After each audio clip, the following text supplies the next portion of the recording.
શિયાળો હોય ને ઠંડી પડે તો વાત સામાન્ય ગણાય, પરંતુ શિયાળામાં ઠંડીની સાથે ગરમી પણ પડે તો એ થોડી વાત અસામાન્ય ગણાય. ગુજરાતનું વાતાવરણ પણ લોકોના મૂડની માફક બદલાઈ રહ્યું છે. છેલ્લા કેટલાય દિવસોથી ઠંડી ગાયબ થઈ ગઈ છે, ફરી પાછી આવે છે. સુસવાટા મારતા પવનોની સાથે લોકોને ધ્રુજાવી રહે એવા પવનોની સાથે આવે છે, ગાયબ થઈ જાય છે. પરંતુ આગામી દિવસોમાં ઉત્તરાયણ આવી રહી છે અને ઉત્તરાયણમાં શું ઠંડી રહેવાની છે, કેવી ઠંડી હશે, કેવો પવન હશે અને આ વિચિત્ર વાતાવરણની માયાજાળ શું છે, આવો જોઈએ મારા વિશેષ રિપોર્ટમાં. ગુજરાતનું વાતાવરણ ફરી પલટાયું. ગાયબ થયેલી ઠંડી પાછી ફરી. તાપમાનનો પારો 6 ડિગ્રી સુધી ગગડ્યો. ગુજરાતના વાતાવરણમાં ફરી એકવાર મોટો પલટો આવ્યો છે. થોડા દિવસથી ઊંચકાયેલો તાપમાનનો પારો ફરી એકવાર ગગડ્યો છે. તાપમાનમાં કેટલો ફેરફાર થયો તેની વાત કરીએ તો કચ્છનું નલિયા રાજ્યનું સૌથી ઠંડુગાર રહેતું હોય છે. 11 જાન્યુઆરીને શનિવારે નલિયામાં તાપમાનનો પારો 11.6 ડિગ્રીએ હતો, જ્યારે 12 જાન્યુઆરીના રોજ તાપમાનમાં ઘટાડો થયો અને નલિયામાં પારો ગગડીને 5.6 ડિગ્રીએ પહોંચ્યો. એટલે 24 કલાકમાં જ તાપમાનનો પારો 6 ડિગ્રી સુધી ગગડી ગયો છે. જોકે ખાલી કચ્છમાં ઠંડી વધી છે તેવું નથી. રાજ્યના અન્ય ભાગોમાં પણ ઠંડીનો ચમકારો જોવા મળી રહ્યો છે.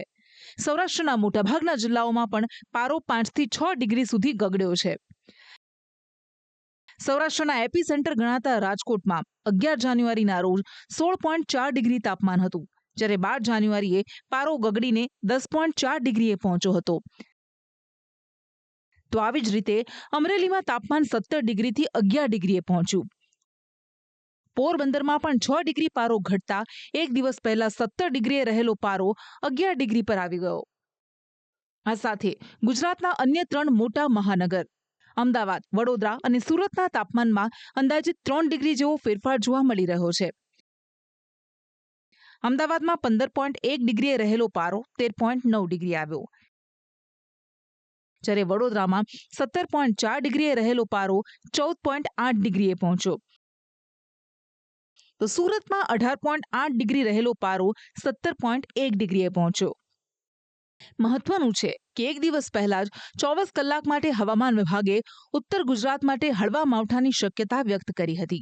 जो वर्तमान परिस्थिति है उसमें एक साइक्लोनिक सर्कुलेशन है वेस्ट राजस्थान पे और एक ट्रफ गया हुआ है वेस्ट राजस्थान साइक्लोनिक सर्कुलेशन से लेके नॉर्थ ईस्ट अरेबियन सी. इसकी वजह से जो दिवस 1 है उसमें नॉर्थ गुजरात रीजन में मेनली बानसकाठा, साबरकाठा और अरावली में आइसोलेटेड लाइट रेन होने की संभावना है.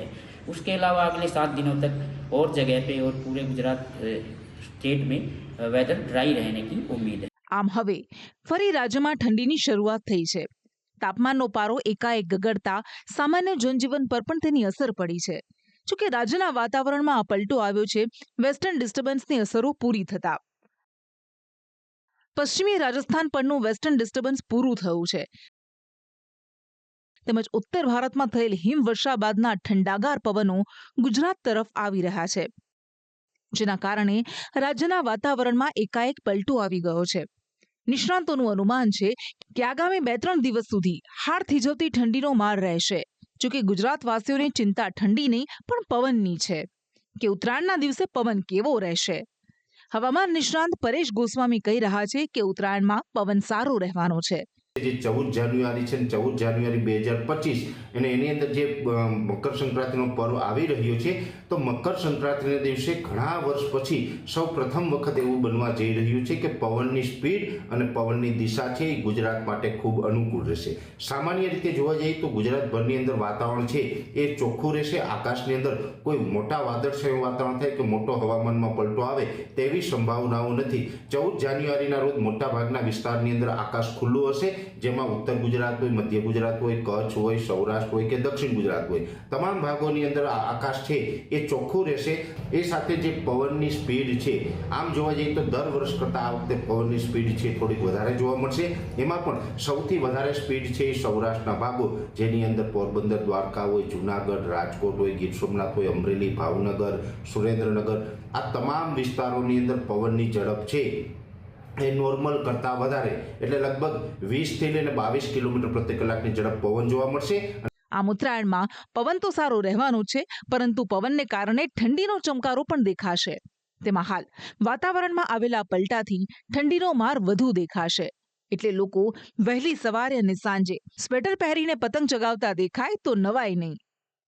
બ્યુરો રિપોર્ટ, સંદેશ ન્યૂઝ.